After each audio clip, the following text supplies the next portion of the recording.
Hello guys, ang pag-uusapan natin sa video na ito ay kung paano ang extended or duplicate na monitor sa Windows screen. So pag bago ka pa lang sa channel na ito, huwag mong kalimutan i-subscribe and i-click ang notification bell para updated ka sa mga upload kong video. Kasi may mga nagtatanong, ang gusto nila, yung nagdi-display dito sa laptop nila, di same ang magdi-display dito sa kanilang monitor or either TV man to.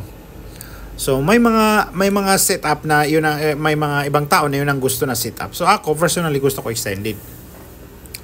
Kung especially pag TV naka-connect yung HDMI nila, naka-connect sa laptop sa TV, gusto nila ang duplicate kung ano makikita nila.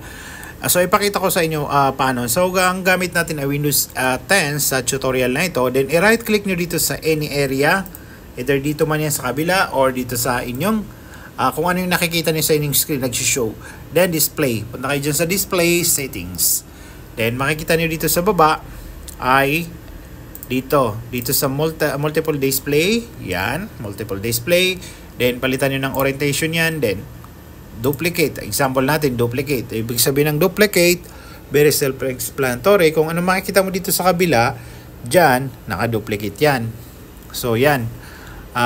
Example, nagpa-play ka dito ng video sa inyong laptop, ay siyempre doon din makikita mo din sa TV ay or sa monitor mo na isa ay mirror kung ano naka-display dyan. So example natin, ay close ko lang yun. Tapos pag nandito kayo ulit sa palitan natin ng setup ulit like extended. So again, display setting, pagka right click nyo, display settings.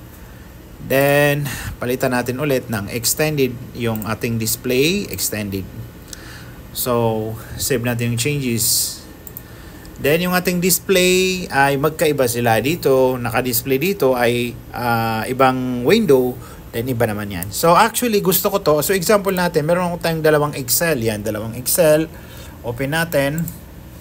Then, nandito sa kabila. So, halimbawa, yung isa kinakopy mo, reference mo, ay igaganon mo lang yung mouse mo, i-move mo lang, halimbawa, ayan, ito natin, move natin sa right, ayan, i-copy mo halimbawa dito, may reference ka, dito ka gumagawa, o vice versa man yan.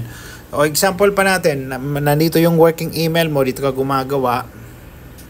So habang gumagawa ka, nakikita mo yung email mo kung may mga importante na email. Then meron pa akong ipakita sa inyo dito, example natin dito sa settings, yung ating orientation. So halimbawa, yung mouse ko ngayon ay nandito kasi dito yung main screen ko, then yung laptop ko kaliwa. Ayan. Gusto ko, pag ganun ko ng mouse ko, ay pupunta siya dito. So paano? So ayan. Nandito na siya ngayon pag move ko. Pero pag hindi sa inyo, palitan nyo dito, punta kayo dito sa identify.